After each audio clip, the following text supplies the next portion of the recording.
Já, velkomin að Rauða borðinu á þriðjudagskvöldi. Það er kominn 19. október. Tíminn flýgur áfram. Það vill nú svo til að þessi þáttur er tekinn upp af eiginlega tvennum ástæðum. Að við þurftum að það var ekki hægt að nota stúdíóið í kvöld, og svo er það líka þannig að ég er að fara að tala hér á eftir við menn sem að búa í Perú, Kína og Ástralíu, og það er ekki stór hluti sólarhringsins þar sem er hægt að ná mönnum saman á þessum tíma, þar sem ekki er nótt hjá einhverjum. Þannig að þessi þáttur var tekinn upp. En hérna undan tala ég oft svona fréttir dagsins, og það er svona hættulegt þegar það er gert í upptöku. Það getur allur andskotinn gerst áður en að þetta er sent út. Svo mér langar aðeins að ræða bara samstöðuna sem að Rauða borðið tilheyrir. Þetta er fyrirbrigði sem var til í upphafi COVID-faraldursins, þegar það var lokað á öll fundarhöld og var eiginlega hálfgert svona lockdown á Íslandi. Þá byggum við til sjónvarpsstöð upp úr Zoom-forritinu og sendum út á Facebook og YouTube. Fyrst Rauða borðið, en síðan bættust við þættir. Það var Öryrkjaráðið og Hin Reykjavík og Work in Progress, sem var svarta og brúna Íslendinga, og fleiri þættir. Ýmsar tilraunir sem voru gerðar hér. Núna erum við að endurvekja þetta, samstöðuna, og endurvakning Rauða borðsins er hluti af því, og hvetja fólk til þess að velta fyrir sig hvort að það geti tekið þátt, því að þetta á að vera farvegur fyrir róttæka samfélagsumræðu, kannski ekki svona fjölmiðlun í svona venjulegum skilningi, en það er kannski það skrítið markmið, því að tæknin er mikið að breytast og fjölmiðlunin er að breytast. Samfélagsmiðlar hafa haft áhrif á neyslu okkar, og tæknin hefur auðveldað okkur til þess að koma þáttum á framfæri. Og svo er það líka þannig að þegar að tæknin breytist, þá breytist fjölmiðlunin, því að kannski fjölmiðlunin á svona seinni part síðustu aldar var svolítið bundin af því hvernig tæknin var þá. Hún dróst til fárra stórra fjölmiðla sem höfðu drottnandi vald, fyrst og fremst út frá dreifikerfinu, sjónvarpsstöðvarnar vegna takmörkunar á dreifigetu í gegnum ljósvakann, og svo dagblaðana sem það er eðlið þeirra að það verður yfirleitt bara eitt stórt blað sem drottnar yfir hverju markaði. Og þetta setti svip á fjölmiðluna, en tæknin hefur breytt þessu og er ennþá að breyta þessu. Og við þetta þá kannski breytast hugmyndir okkur hvernig fjölmiðlun er, hverjir eru í salnum að hlusta.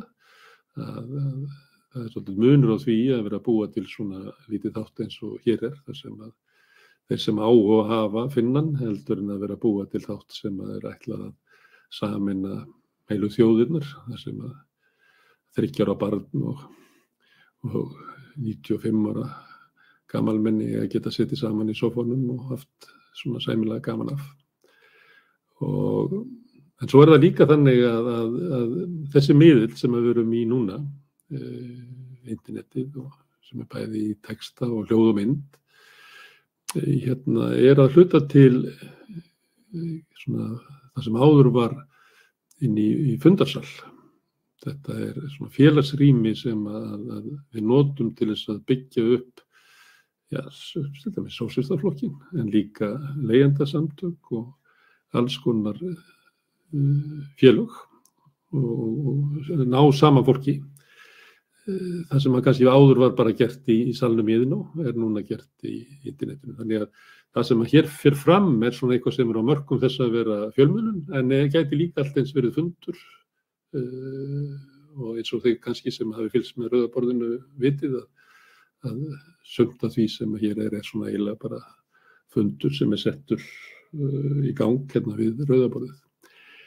En ef að þið hafið áhuga á því að búa til einhverja svona þætti, að þá skulið endilega hafa samband við mig, bara á Messenger eða á Facebook eða þá á samstöðin, samstöðun.is til dæmis, þar sem að þið getið stungið upp á okkur. Og að sömuleyti hef ég reynt að hafa rauðaborðið þannig að svona sýna svona ýmis konar form á því hvers konar þætti, fundi hægt að hafa hér. Stundum tala ég við einn og stundum tala ég við tvo hérna í stúdíu og hef kannski svo annan á Zoom-i og stundum ég með marga á Zoom-i og þannig að það svona mismunandi dýnamík í þessu þáttum. Sömuleyti ég að þreifa mig áfram persónulega en sömuleyti ég að sýna fólki að hvað hægt að gera og hvernig til þess að gera. En ef að þið viljið ekki búa til þætti sjálf eða vera viðmælendur hér eða eitthvað slíkt, að þá getið líka stutt samstöðina með því að ganga í alþjóðufélagið sem styður dagskrána hér. Markmið það að þeir peningar sem eru greiddir þar inn fari í því að greiða fólki sem sér þætti hér, greiða fyrir efnið. Hingað til hefur samstöðin borgað tæki sem við höfum gift, myndavélar og fleira sem við höfum þurft að raða saman. Það sé nú ekki kannski glæsilegt stúdíu okkur, þetta svona smíðað úr ýmsu dóti, gömlu dóti og einhver leyti nýju innanum. En markmiðið til lengri tíma að peningarnir sem að fara inn í samstöðuna sem að þið leggið til, að þeir renni til þess að greiða fólki sem að býr til dagskrá fyrir ykkur. Og til þess að vera meðlimir í alþjóðafélaginu, þá best að fara inn á samstöðin.is og þar hægt að skrá sig sem félaga. Alþjóðafélagið mun halda aðalfund núna í haust og verður rekið eins og bara venjulegt lýðræðislegt félag og sem hefur þetta markmiði að byggja upp róttæka fjölmiðlun á Íslandi sem mikil þörf á því að við vitum það að svona meginstraumsmiðlarnir eru fyrst og fremst til þess að þjóna ríkjandi valdhöfum, að viðhalda óbreyttu ástandi og fyrir okkur sem að viljum breyta samfélaginu, teljum það óréttlátt og viljum vinna að auknu réttlæti mikilvægt að byggja upp okkar eigin fjölmiðla. Og það getur þú gert bæði með því að taka þátt í að búa til þetta hér og líka með að ganga í alþjóðafélagið og verða bakhjarl þessara dagskrár. En hér eftir augnablik að þá ætla ég að reyna að ná sambandi við menn í Perú, Kína og Ástralíu og fara svona smá hringferð heiminn og heyra hljóðið í fólki sem býr í löndum sem við kannski heyrum ekki allt of mikið frá svona dagstaglega en það sem að lífið mjög spennandi.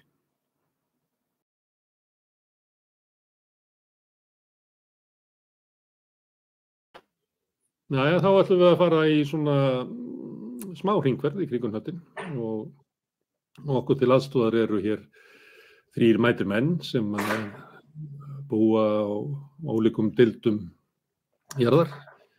Það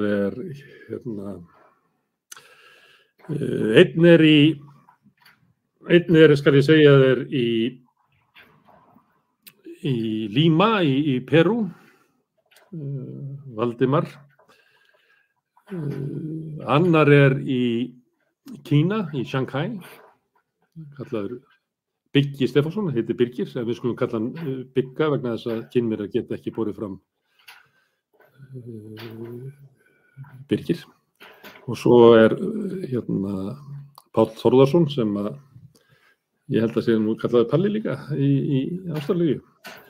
Og hann í litlu bæ rétt fyrir utan Sydney og við ætlum að svona labba í kringum hnöttinn með þessu í fylgd þess að taka manna og sjá til hvaða þræði við tökum upp ástandið í heiminum í þessu löndum. En við ætlum að byrja á Valdimar sem nýkominn til Lima í Perú eftir langa dvöl, ætlaði að fara í ferðalag fyrir 2 árum en var innlyksa í 2 ár.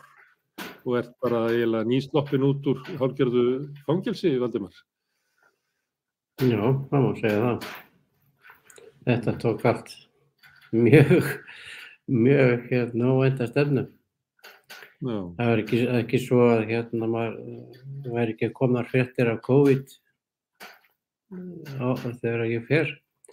En þetta var náttúrulega hvorki komið til Evrópu né Ameríku. Og í janúar minni mig að Trump hafi sagt að 15 manns væru sýktir í Bandaríkjunum og þeir myndu ná sér strax. Og ég kveikti bara ekki að perunni, ég verð að viðurkenna það, maður sér þetta eftir á. Síðan fara hlutirnir bara að gerast rætt. Smitt fara að berast og í litlu mæli fyrst og allt verið undir stjórn og engin hætta og stjórnvöld róleg og síðan skellir náttúrulega bara allt í lás þarna byrjun mars. Svo munnar. Og ferðabann var sett náttúrulega strax þar sem ég var eins og í Paragvæ. Síðan kom bara algjör innilokun. Þannig að þú ert bara að fara í svona venjulega ferð til Paragvæ? Já, ég ferðaðist þarna og átti mér þann draum langan að fara til Itaipu og sjá hérna þessa risa vatnsaflsvirkjun sem að Kínverjar reyndar eru tiltölulega nýlega búnir að slá út með einni og jafnvel 2 virkjunum. Þannig að Itaipu er ekki lengur stærsta vatnsaflsvirkjun heims. En það var ævintýri. Ég var búin að langaði til að komast í fyrir mörgum árum. Það var nú ein stór ástæða fyrir því að ég fór. En þú ert síðan bara innilokaður þarna frá því í mars í fyrra, sem er þá, ég veit ekki hvað þetta margir mánuðir, þetta meira en 1,5 ár, þetta er... Já, þetta er náttúrulega, jú. Ég sá fram á það að maður var að vona að þetta færi nú kannski að leysast með vorinu, eða haustinu náttúrulega eins og ég er hér. En náttúrulega við vitum hvernig þetta hefur þróast síðan á heimsvísu, þannig að það náttúrulega gerðist ekki. Ég leigði íbúð síðan og byrjaði á því að reyna að möbla hana aðeins upp því að kaupa sér svona helstu heimilistæki og nú bara bíða þetta af sér, sjá til, látið hverjum degi nægja sína þjáningu. En þetta er eins og að raunverulega sitja í fangelsi, þetta lítur að hafa haft bara töluverð áhrif á þig. Upplifir það að... Ég upplifði það hiklaust og ekkert mál að viðurkenna það. Ég tek þetta bara þannig að sérstaklega þegar fer að líða á að hugsa bara hvern dag fyrir sig. Bara alls ekki lengra. Maður var náttúrulega að reyna að skoða ferðamöguleika og svona en þetta var gjörsamlega ótilokað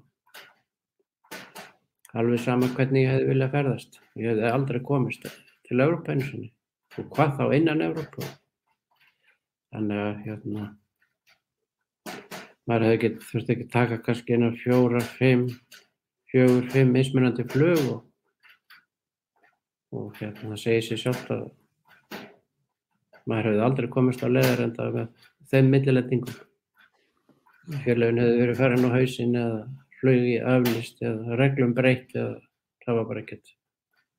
Það var bara einfaldlega ekki hægt, en það var ekkert flugið.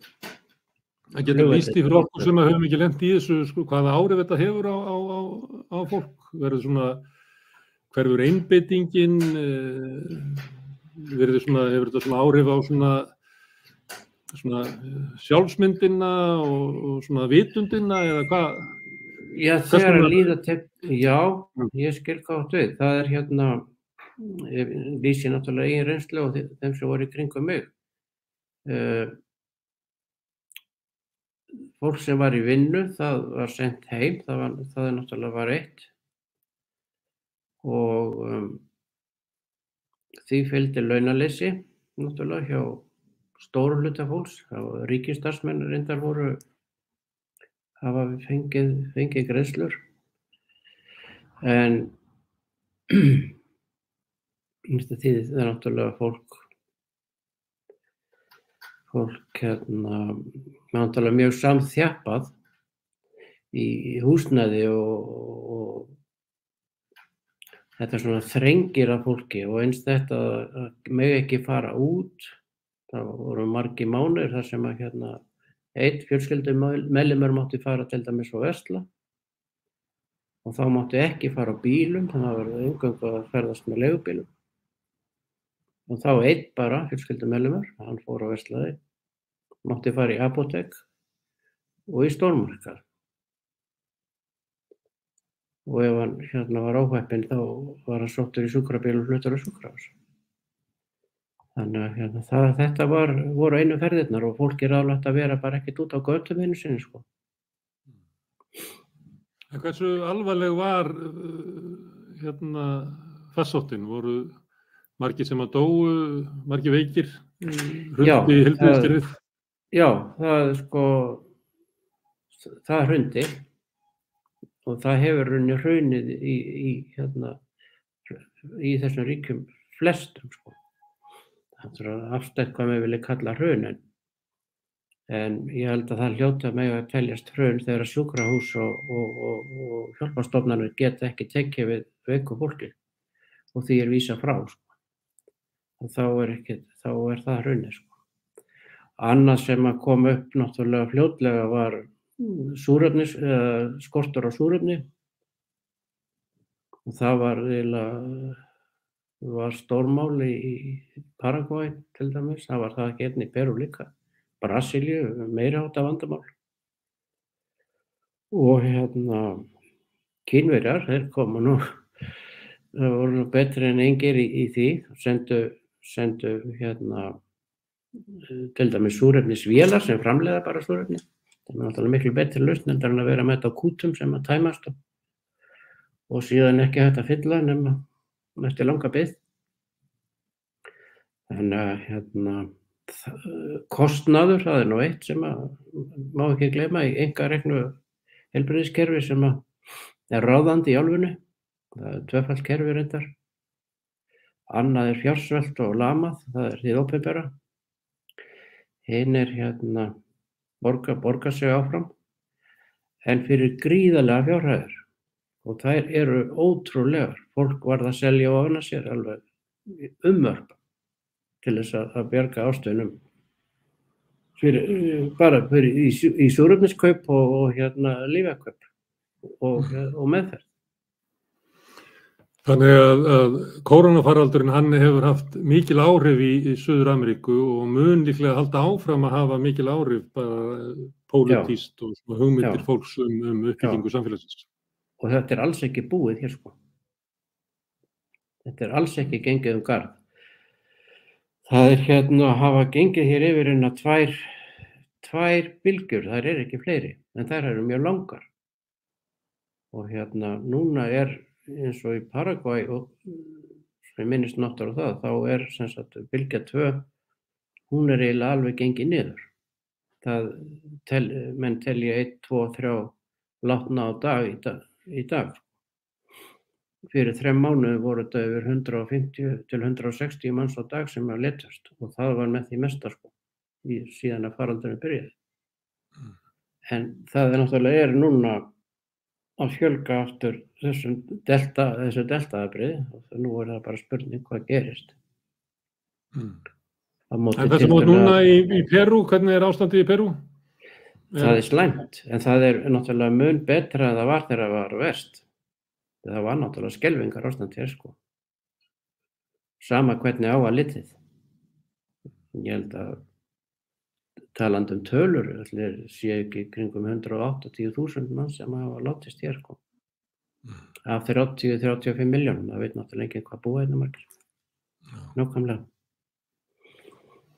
Ok, herðu, að því að við erum að tala kórónufaraldurinn, þá er eðlilegt að skipta yfir til Ástralíu, til Páls. Ástralir eins og Nýsjálendingar reyndu svona aðra aðferð heldur en það var gerð í Evrópu. Það var svona strángari aðgerðir á landamærunum og strax og smitt urðu nokkur að þá var gripið til svona lockdowns. En hefur svona á síðustu mánuðum ekki komið í ljós að þessi aðferð kannski ekki nothæf lengur Páll, væri það of djarft að segja það? Já, já, Sæll-Gunnar, það nokkuð veginn rétt. Það svona, þetta gekk upp að hafa landið lokað og þá meina ég nokkuð veginn harðlokað. Það eingöngu svona hleypt inn fraktfólki og nokkur hundruð, kannski 1000 manns á viku sem voru þá ástralskir ríkisborgarar sem áttu að koma inn í landið og þurfti að vera 2 vikur á sóttvarnahóteli. Þetta kerfi gekk upp þangað til í júní, en þá og öðru hvoru hafði svona brotist út smitt frá þessum sóttvarnahótelum, en það tókst yfirleitt að stöðva það innan svolítinn tíma, þó reyndar í fyrra og var 3 mánaða bylgja í Melbourne sem var ansi mannskæð. Þeir náðu henni niður í 0. En svo kom kappa með delta-afbrigði síðan í júní í Sydney og upphafi það má alltaf deila það hvort það hefði getað farið aðeins harðar í fyrst, því að sko stjórnvöld í Sydney í New South Wales fylki, þau fóru alltaf svolítið öðruvísi í hlutina en annars staðar, aðeins mildara. En sama hafa farið í lockdown innan viku eftir að delta kom og kom bara fljótt í ljós að það virkaði ekki. Það virkaði að því leyti en það kom ekki í veg fyrir mikið manntjón og það sem það gerst líka í Ástralíu er það að alríkisstjórnin hafði gjörsamlega klúrað á síðasta ári bóluefnakaupunum. Þannig að við vorum langt á eftir í júní öðrum vestrænum þjóðum sendi bóluefni með bólusetningar. Þannig að þegar bylgjan byrjaði í Sydney í júní þá var ekki nema kannski 20% af íbúum Sydney sem voru bólusettir. Þannig að lockdowni bjargaði okkur því leyti að þá var lockdowni notað þess að reyna að koma bólusetninguna virkilega í gang en samt þá komið í byrjun september yfir 1000 tilfelli á dag og 10-20 dauðsföll á dag. En núna er þetta komið niður í 300 manns í dag í Sydney sem það eru 8 milljónir í New South Wales fylki, 6 milljónir í Sydney, cirka 56 milljónir. Þannig að það er eitthvað svona, hlutfallslega tiltölulega 6 tilfelli á 100.000 manns á dag sem þá svona ekkert hroðalega vont lengur. Og það því að þakka að fara í þessar bólusetningar og reyndar svo svolítið merkilegt að svo náttúrulega lag þessi deltabylgja héðan niður í Victoria fylki sem hitt næst fjölmennasta fylki í Ástralíu sem Melbourne er.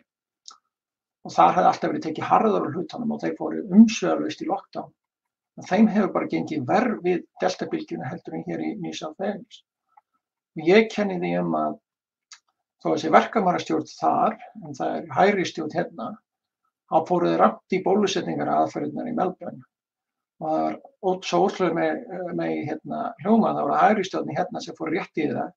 Því að hún setti allt bólusetningakerfið í júlí og ágúst þegar það var ekki ennþá nóg að bóluefni í að bólusetja í vesturhluta Sydney þar sem að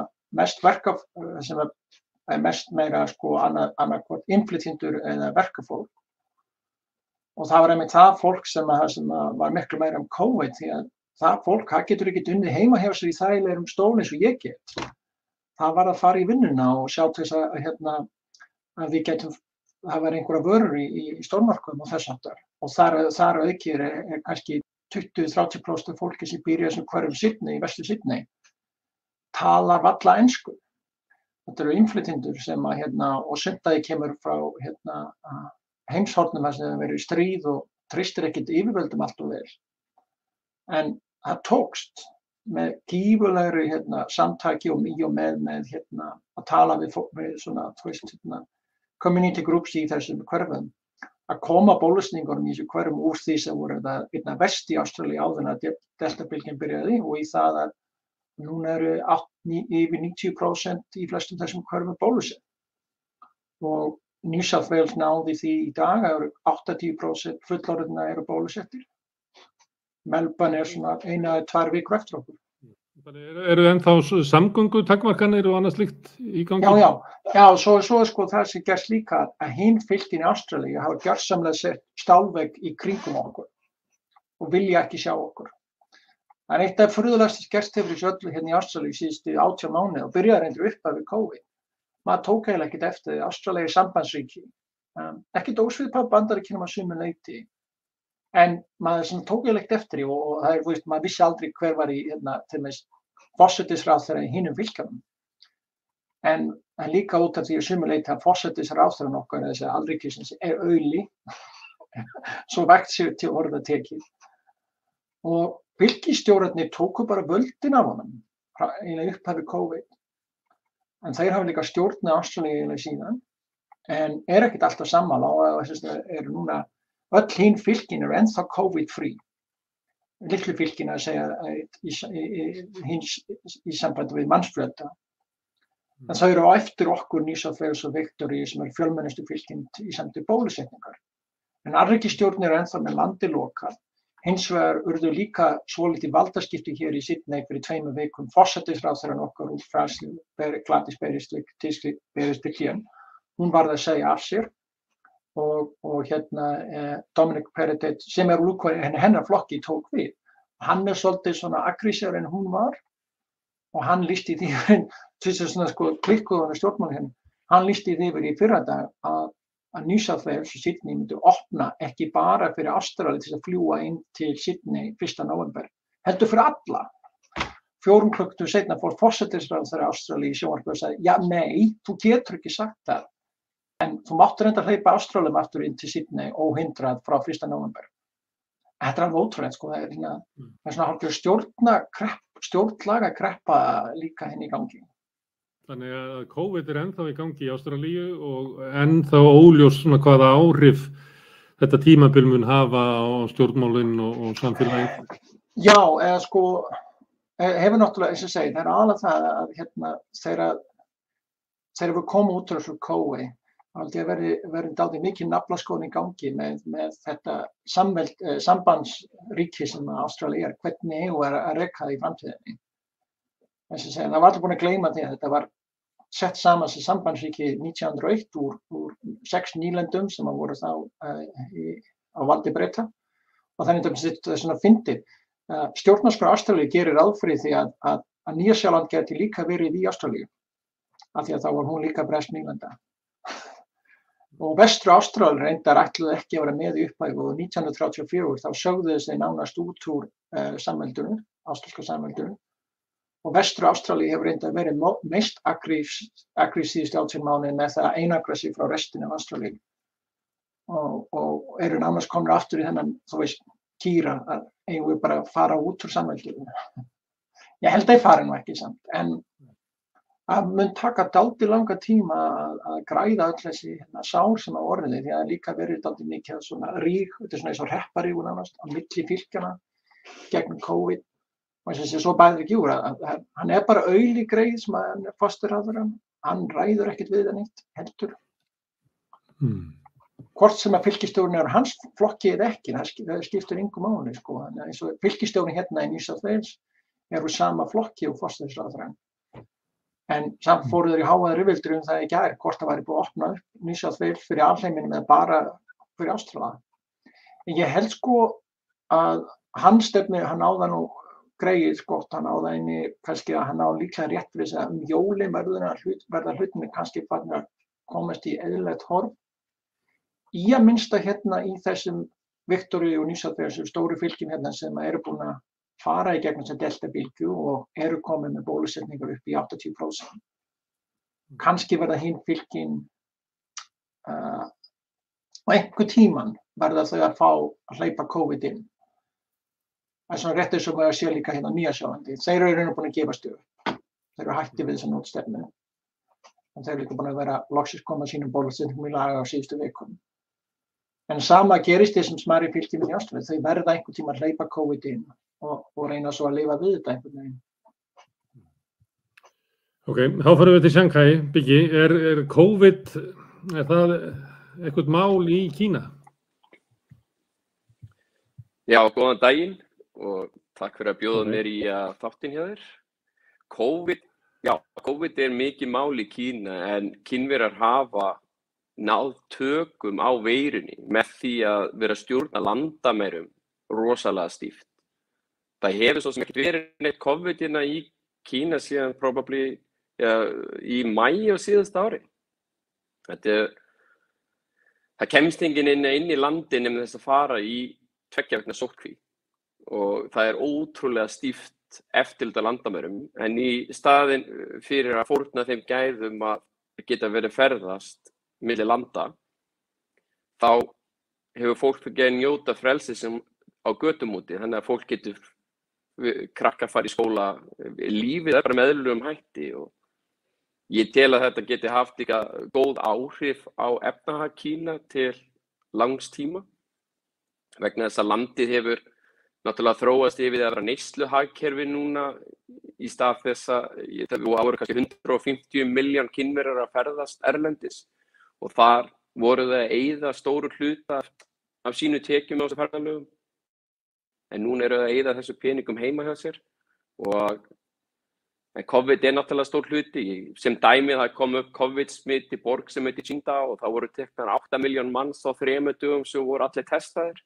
Þannig að það var bara lokuð borgin, þannig til allir voru testaðir, það var búið einangra smiti. Það ótrúlega öflugt rakningakerfi sem við erum með í símanum hjá okkur, til dæmis sem maður að fara í lest eða fara í flugvél eða eitthvað, þá kemur allt fram í símanum hjá þér, þú þarft alltaf að sýna kóða.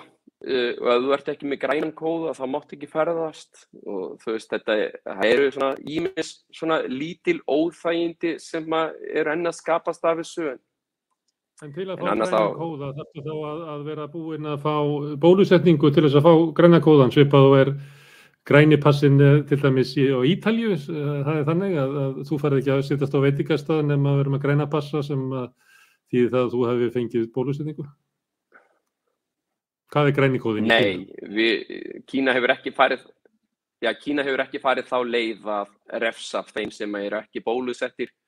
Nú í dag það búa, 1.444 milljónir í Kína og af þeim eru svona 76% sem eru bólusettir og Kína að komast í 80-85%, það verið að tala að landi opnast eftir það.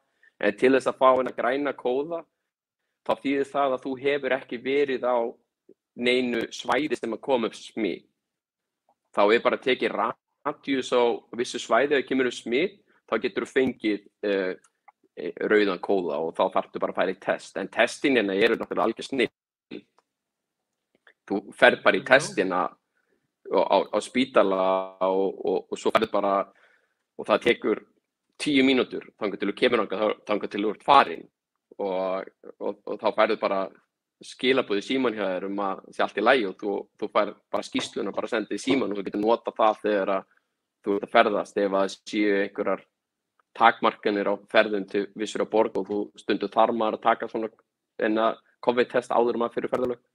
En mér finnst Kína bara hafa stjórnað þessu ótrúlega vel og svo náttúrulega finnst mér svolítið merkilegt eins og með alþjóðasamfélagi hvernig hefur verið að ráðast á Kína gagnvart veirunni og samsæriskenningar, ég sá að þú varst nú með þáttum samsæriskenningar daginn og ein samsæriskenning að Kínverjar hafi búið þetta til og sleppt út veirunni. Ég veit ekki neina þjóð sem fær að sleppa út veiru í bakgrannum heima á sér og menn hafa fylgst með fréttum sem gerist í janúar, febrúar, mars og hvernig staðan var í Wuhan og hvaða fórnir Kína lagði á sig til að ná tökum á veirunni.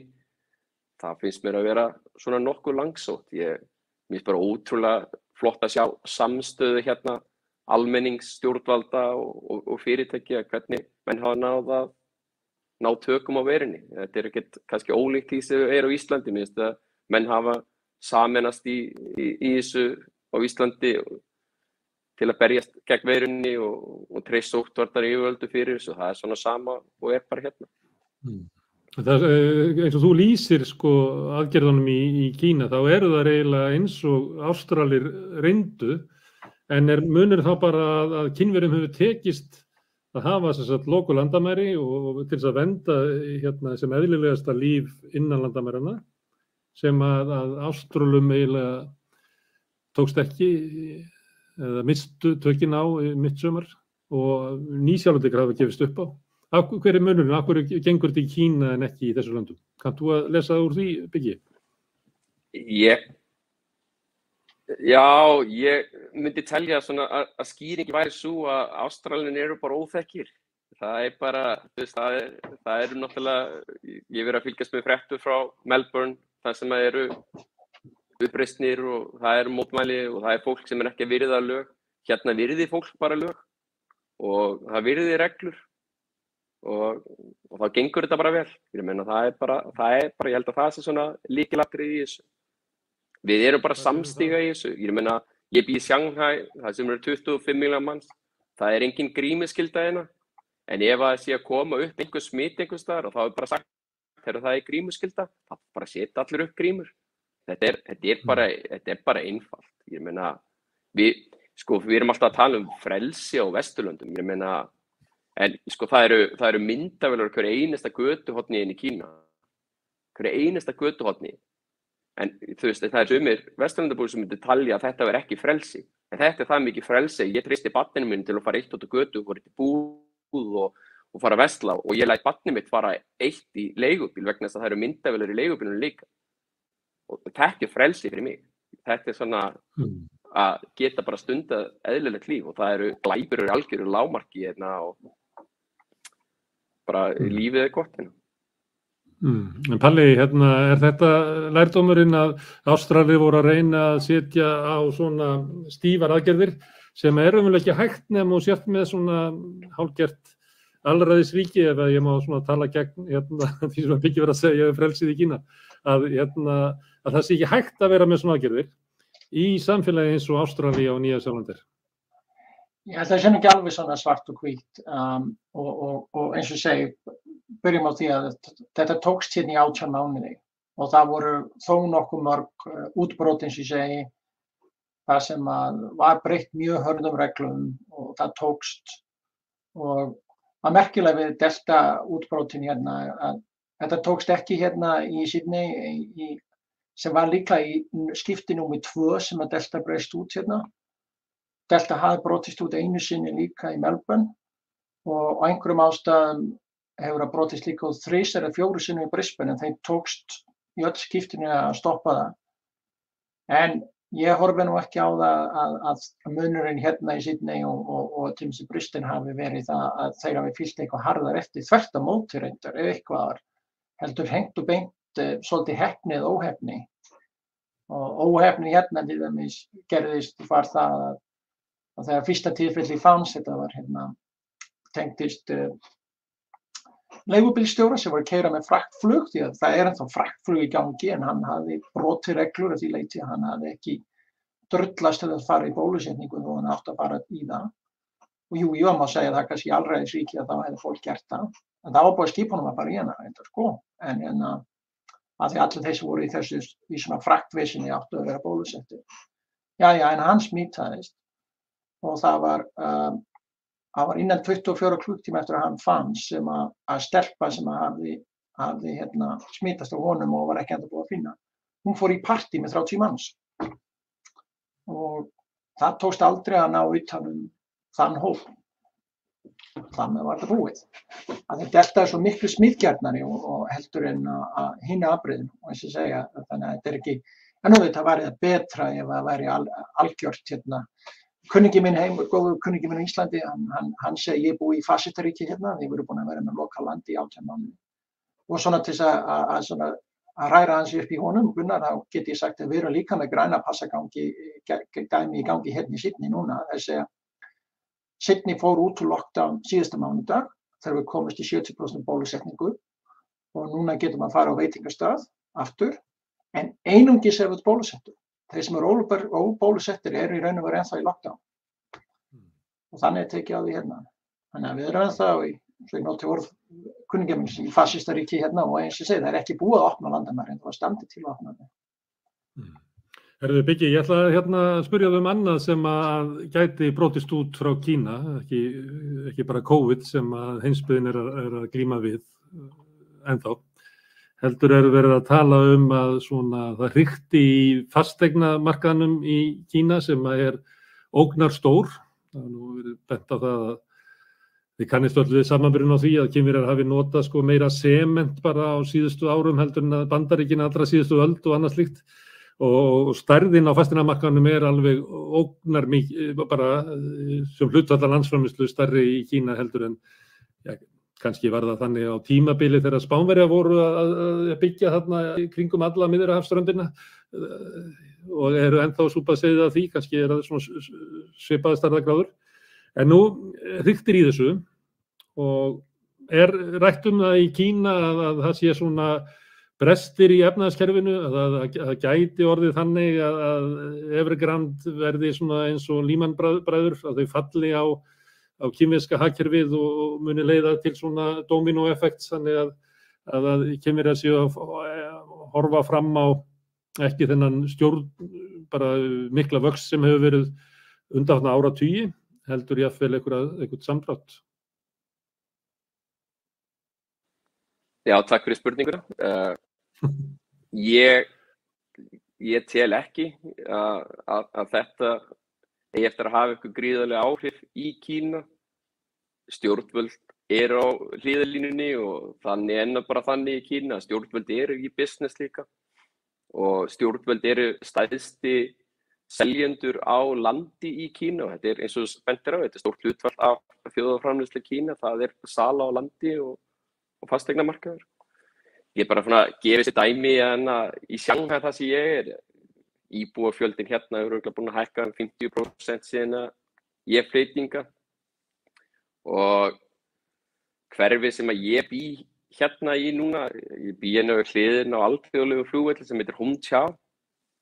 Ég kom hingað fyrir 10 árum síðan, kannski yfir svona 13 árum síðan og ég fór að skoða þetta hverfi og ég sagði, heyrðu, hvað er eiginlega í gangi hérna? Það er búið að byggja hérna hraðbrautir og það verið að búið til almenningsgarða og þú veist, mér fannst vera dimmt yfir öllu og þú veist, mér fannst þetta bara ekki verið í lagi og þú veist, og þeir eru gatnakerfiðina í Shanghai náttúrulega alveg ótrúlegt, eða bara í Kína, almenningssamgöngur og allt og það var verið að byggja almenningssamgöngur, það var svona neðanjarðarlestir sem tengja alla borgina og heyrðu, núna 13 ára síðar, þá þetta hverfi bara allt fullt.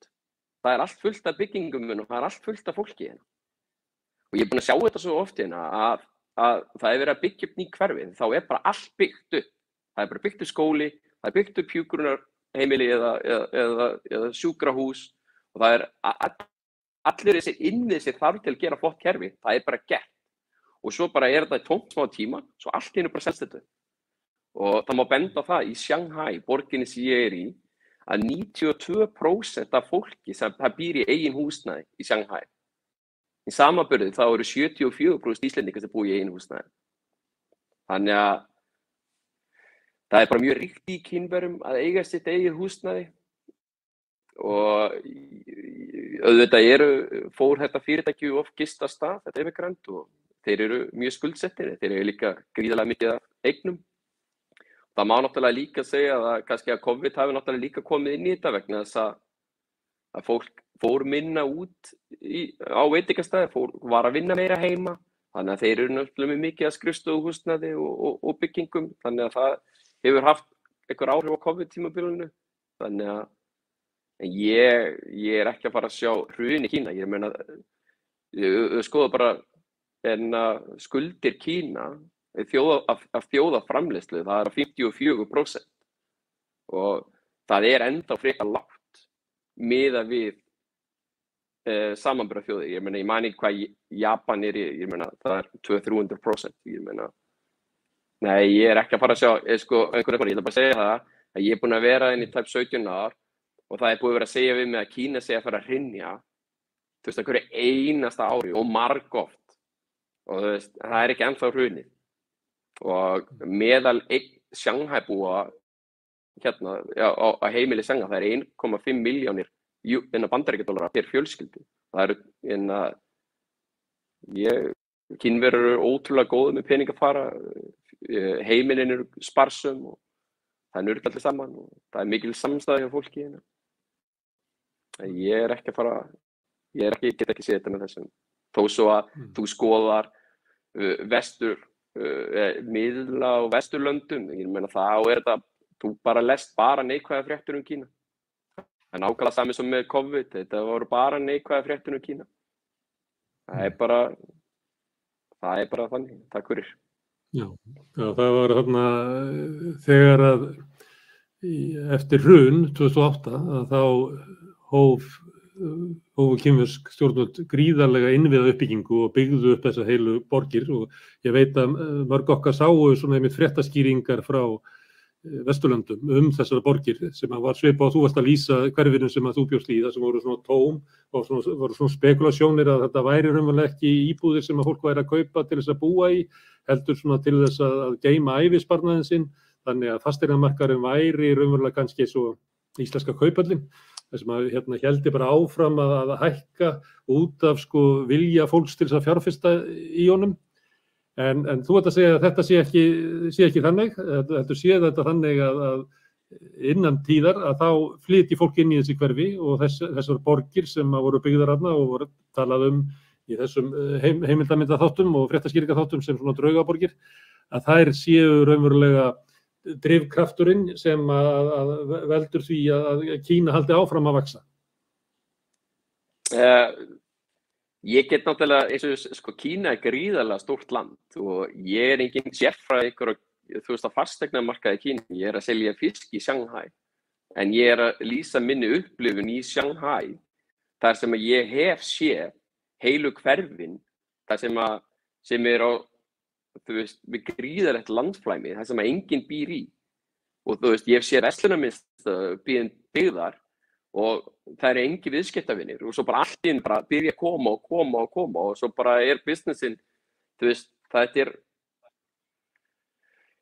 ég náttúrulega og svo eins og talar innviða uppbyggingun í Kína á sama tíma á Bandaríkin eru eyða 600 ég ekki búin að skoða þetta lengi sko það var á tímabili 600 milljarðar bandaríkjadallar á ári kostnaði við herþjónustuna þeir voru með 40% eða 25 eða 40% af öllum kostnaði til hernaðarmála á heimsvísu og þá svo Kína hefur ekki verið í neinu stríði síðan seinni heimsstyrjöldina og þeir hafa verið að byggja upp innviði ég meina Bandaríkin þeir búa komið einhverja svakalega flotta freigátu en á sama tíma þá byggir Kína upp hraðlest milli Peking og Shanghai. Ég meina, getur komið, það og það alltaf fullt á þessari leið. Og líka þetta ekki bara upp með lífsgæði að gera. Ég meina, það þetta byggja eins og í Shanghai, þeim ótrúlega dýr borg. Þú ætlar að búa algjörlega niður í miðborg Shanghai. Það mjög dýrt. En það neðanjarðarlestin sem tengir öll úthverfin og því lengra sem ferð út af því ódýrara það og þannig að það svona þessi innviða uppbygging hefur náttúrulega verið bara ótrúlega góð og ég meina þetta mun bara hjálpa Kína til að komast á næsta skref. Við erum komin ljós árum á undan Evrópu og Bandaríkjum í innviðum. Og eru kannski bara með efnahagsstjórn sem kannski ekkit ólík því sem var í Bandaríkjunum þegar Bandaríkjamenn voru að byggja upp lestarkerfið sitt og neðanjarðar lestir í sumumborgum og svona vegakerfið sitt og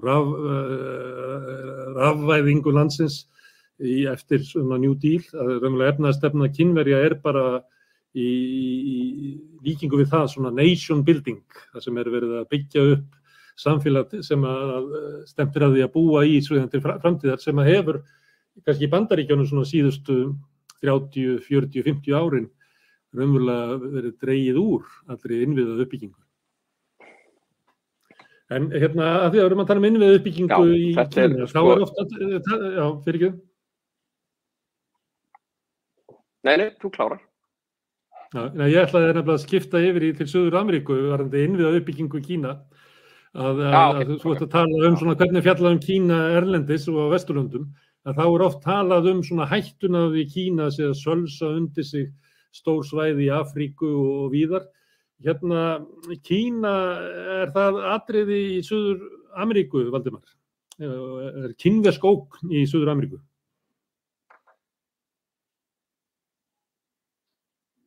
Nei, það út á mút, þú verður að setja hljóðið á. Já, byrja. Það komið nú. Já.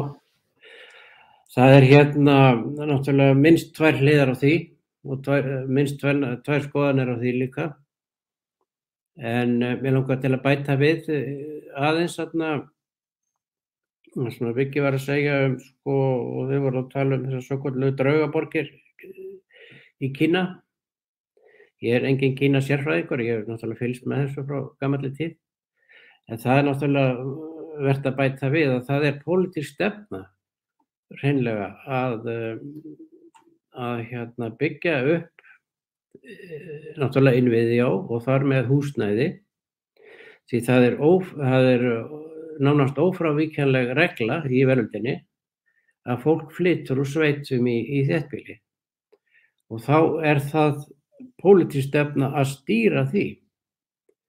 Og þá, við þekkjum það nú hérna úr þessari álfu, þar sem að fólk flóttafólk í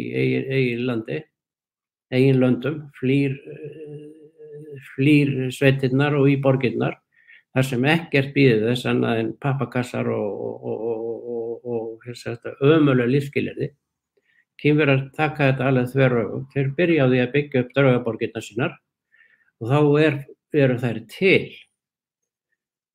borgir og bæir og innviðir aðrir. Því að þessir þjóðflutningar standa yfir í Kína í dag. Það eru tugir milljóna á hverju einasta ári sem flytja og sveit í borg. Og þetta náttúrulega engin smá massi, 1,4 milljarður manna. Og ég veit að það spáð, ég man ekki hvað, eftir einn 20 ári viðbót, þá verði vel yfir 70% Kínverja búsettir í borgum og bæjum. Og eða meira. En þá líka búið að byggja húsnæði fyrir þetta fólk. Hér það ekki þannig. Það öfugt. Hér flýr fólk og flytur og kemur ekki að neinu. Í nokkur sköpum hlut, hvorki vinnu né húsnæði, neinum innviðum, engri heilbrigðisþjónustu og engu.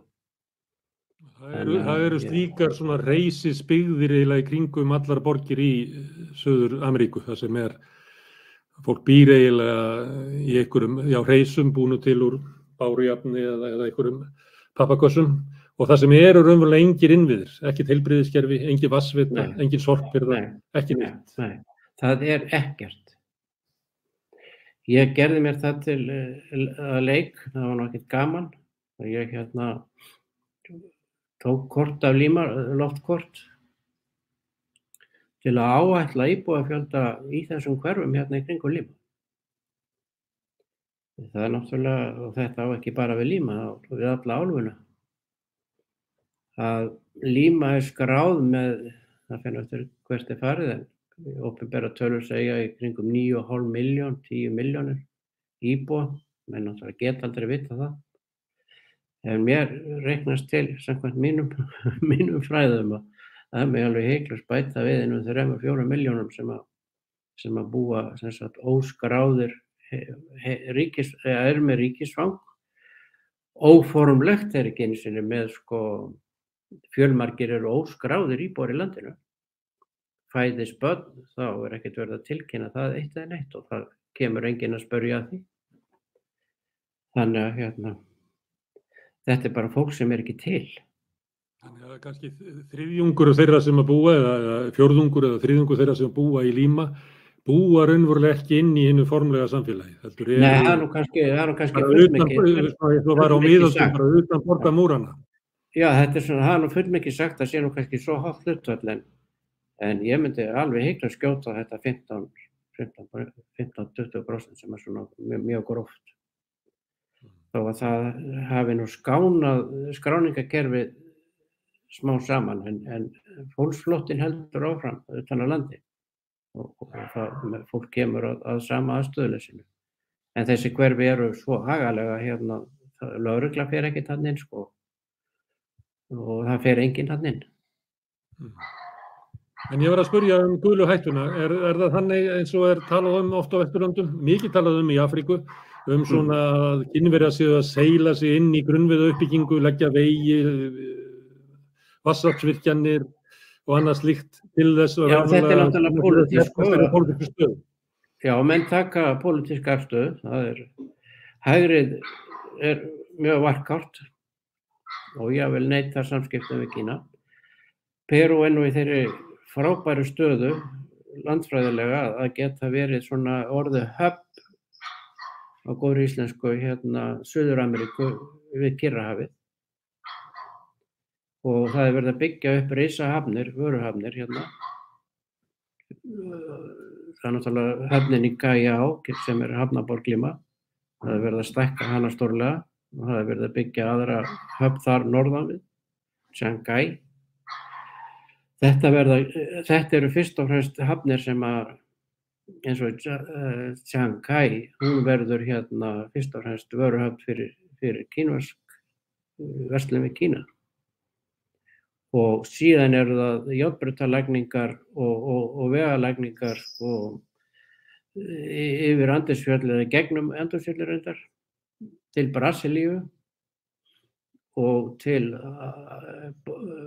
hérna síðan til suðurs til Argentínu og Paraguay og hérna hann verslun frá Asíu, stefnan sú og það langtíma stefnan og við vitum að það mun gerast að þetta fer meira og minna í gegnum Perú og þess vegna þetta hitamál hér.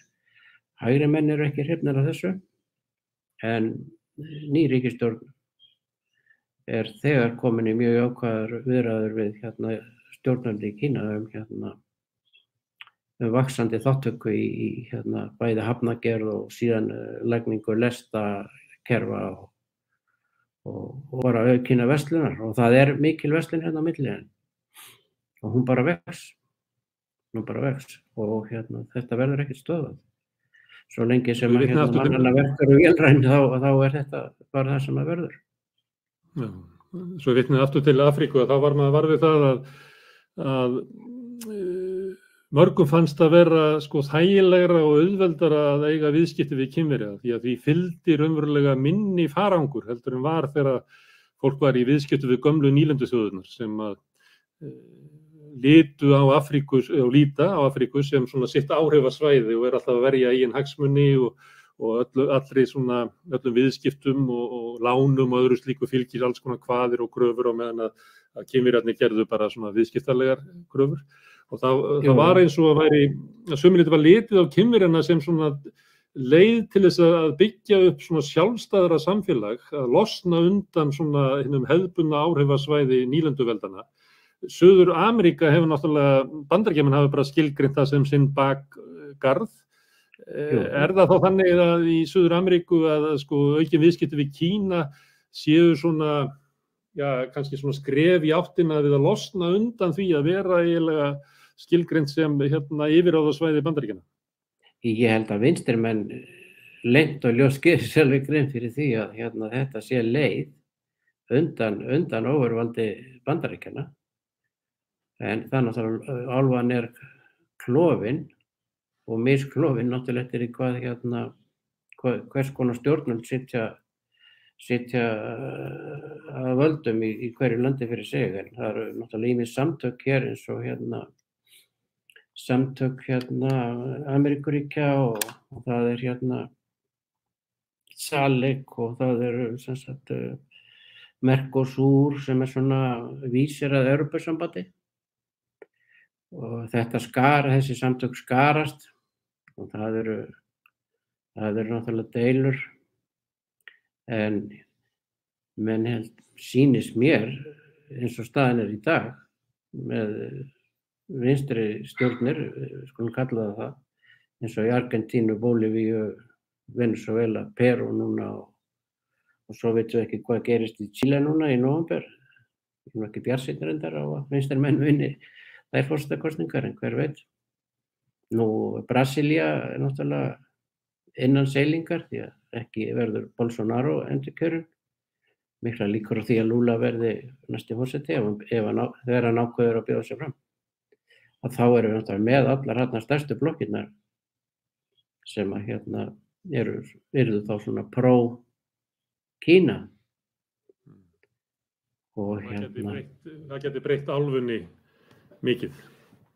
Geysilega og við sjáum eins og það sem að gerast í Venezuela núna að Kína styrkir, ef við getum kallað það, styrkir sína stöðu þar eins og í olíuvinnslunni og það nú kannski þeim að þakka á Rússum núna að hún komin á skrið og hraðvex og útflutningur sem sagt frá Venezuela og olíu að komast á að komast á fullt, því að þeir náttúrulega lömuðust vegna þessa náttúrulega viðskiptabanns, en síðan það að þessar vinnslustöðvar þeirra, þær eru allar byggðar með bandarískri tækni og þar með þegar ekki má flytja hana inn þá fer allt í kalda kol, þannig að það hefur verið að endur ræsa verksmiðjur með nýrri tækni og þar eru Rússar og Kínverjar mættir og þetta náttúrulega veldur miklu titriki í Washington, veitum það.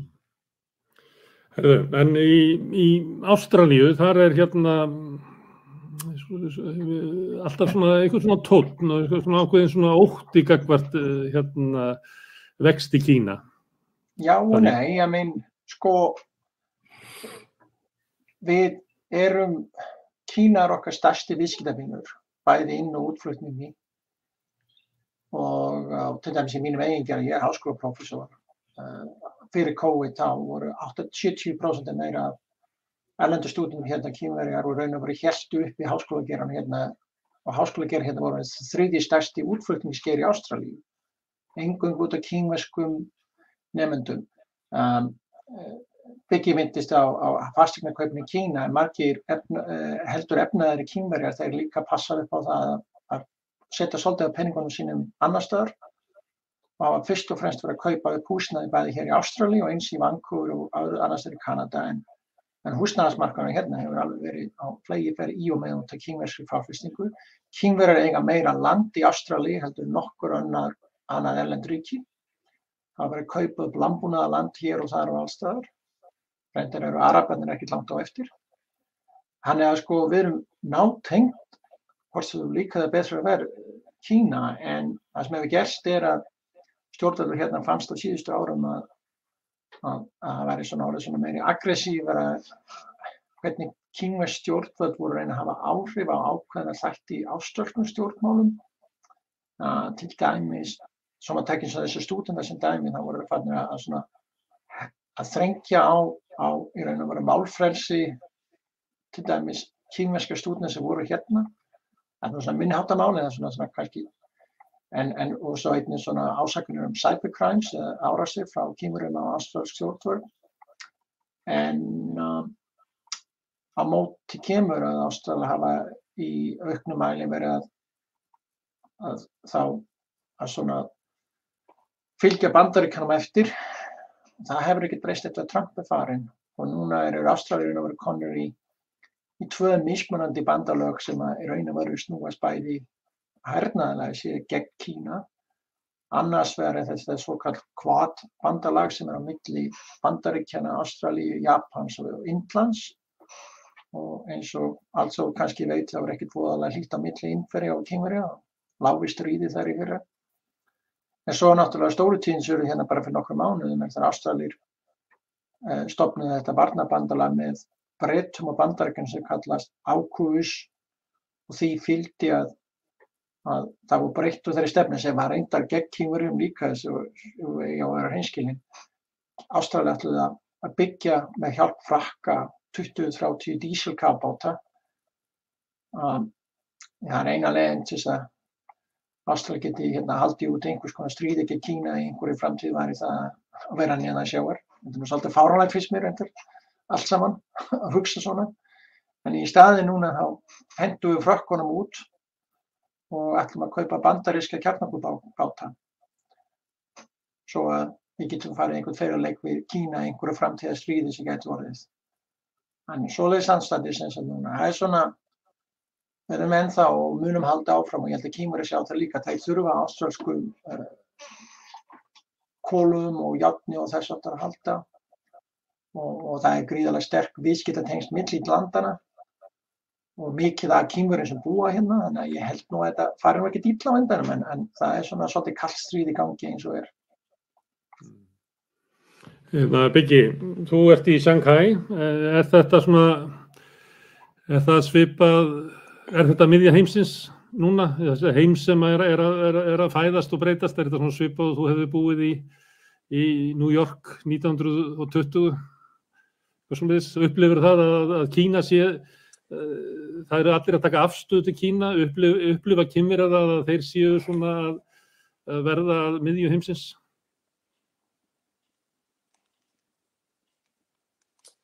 Já, ég bara, yfir höfuð þá eru bara Kínverjar ótrúlega stoltir af sínum uppruna, alveg sama hvort að það séu Kínverjar sem búa í Ástralíu eða einhvers staðar annars staðar.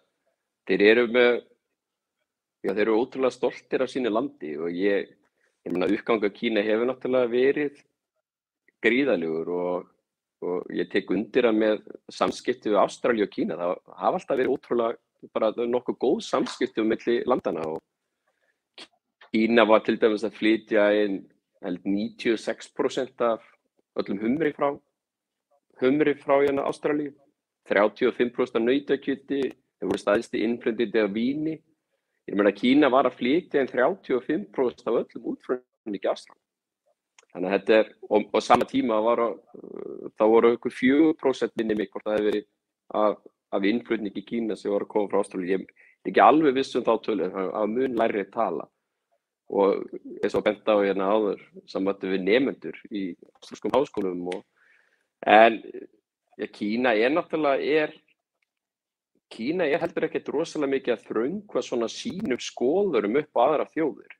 Þetta er svona eins og með Bandaríkjamenn. Ég meina þeir eru alltaf að reyna að þröngva sínum skoðurum upp á aðra þjóðir. Þessu sér þess og í Ástralíu. Ástralía fer þarna á móti Frakklandi, hætti við hérna stærsta samning. Ég mani ekki hvað hann var upp á, það voru 90 miljón pund eða 90 biljón pund. Já, 90 miljardar. Já, var það ekki þannig? 90 miljardar pund? Já. 90 miljardar. Þetta var alveg svakalega stór samningur og ég meina þeir kölluðu inn sendiherrann sinn og þú veist þetta var algjört drama bara til þess að tóknast Bandaríkjunum. En það er svolítið merkilegt að skoða þetta að sambandi við nautakjötið, það er ótrúlega gott nautakjöt sem kemur frá Ástralíu. Þetta er alveg snilda nautakjöt. Á sama tíma að það hrynur innflutningur frá Ástralíu til Kína. Veistu hvað gerist núna í júlí og ágúst þessa ári? Það var innflutningur og nautakjöt frá Bandaríkjunum meira en það var allt síðasta ár. Þannig að það er eins og að Bandaríkjamenn hafa verið að fórna Ástralíu í þessu samskiptum og þeir eru sem að hagnast á þessu. Þetta er svona svipað eins og þegar að við förum hérna og í viðskiptabann við Rússland með íslenska sjávarafurðir sem er náttúrulega alveg fáránlegt. Á sama tíma hafa Þýskaland í bullandi viðskipti við Rússland. En við ætlum að standa okkar plikt og við fundist svona Ástralía landfræðilega séð þá er Ástralía og Kína mjög nálægt hvort öðru og ég hefði viljað sjá aðeins sjá Ástralíu reyna að búa til svona betra samband milli ríkina en ég get líka tekið undir það að Kína hefur náttúrulega líka verið kannski með svona óhóflega kröfu gagnvart Ástralíu en ég ætla bara að vona að þetta samband lagist. Ég meina Kína er friðsælt land, hefur ekki verið í stríði og ég er ekki að fara að sjá það fara í stríð þó að sé mikið, hvað maður að segja, svona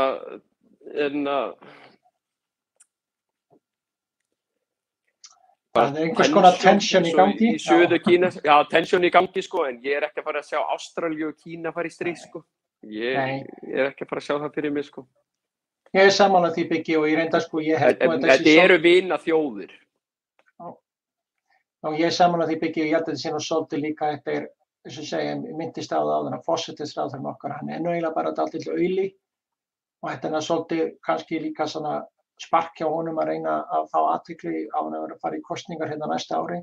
Hann á nánast örugglega eftir að tapa þessum kosningum og ég held að ef verkamannaflokkurinn vinnur að þá vindið nú svolítið ofan af þessu en þannig að þetta var nú svolítið hann er nefnilega markaðsmaður, hann er alltaf að reyna að komast í fréttirnar og ég held að hafa í og með verið bara að komast í fréttirnar með þessu kafbátarugli sem að hefur ekkert farið mér voðalega vel ofan í Ástralíu yfir höfuð. Hvort sem að fólk hefur svolítið áhyggjur af því hvað er að gerast með Kínverja eða ekki, þá fannst flestum þetta kafbátarugl var þetta mikið rugl. Herðu, ég þakka ykkur kærlega fyrir að labba með okkur svona í kringum hnöttinn Valdimar, Biggi og Palli, ég hafði gaman að þessu, þetta bara sjónarhornið, þegar maður horfir á heiminn svona, það nú tveir svona frá suðurhvelinu, Shanghai nú líklega á norðurhvelinu, eða hann ekki verið á suðurhvelinu, nei, það á norðurhvelinu. Þannig að sjónarhornið svolítið öðruvísi, það hort sunnan að og austan að á heiminn og bæði mjög áhugavert að heyra hvað COVID stórt mál í Suður-Ameríku og Ástralíu ennþá. Sko, Gunnar, þú að muna hvað hann sagði Douglas MacArthur að 21. öldin yrði öld Kyrrahafsins. Og það það sem við erum að sjá hérna. Já, það einmitt, við erum hérna við Rauðaborðið að fara að venja okkur við það að breyta sjónarhorninu á heiminn. En hérna, það líka gaman að það voru persónusögur sem kom inn í þetta og mjög áhugaverð samtal og ég vona að ég hitti ykkur aftur hérna við Rauðaborðið því að við munum hérna reglulega fara í svona ferðir nöttin og spjalla við fólk í fjarlægari deildum jarðar. En ég þakka ekki kærlega aftur Valdimar, Biggi og Palli og þeim áhorfendum sem sátu hérna með okkur kærlega fyrir að dvelja við Rauðaborðið og minni á að það verður aftur á dagskrá hér á Samstöðinni á morgun klukkan 8.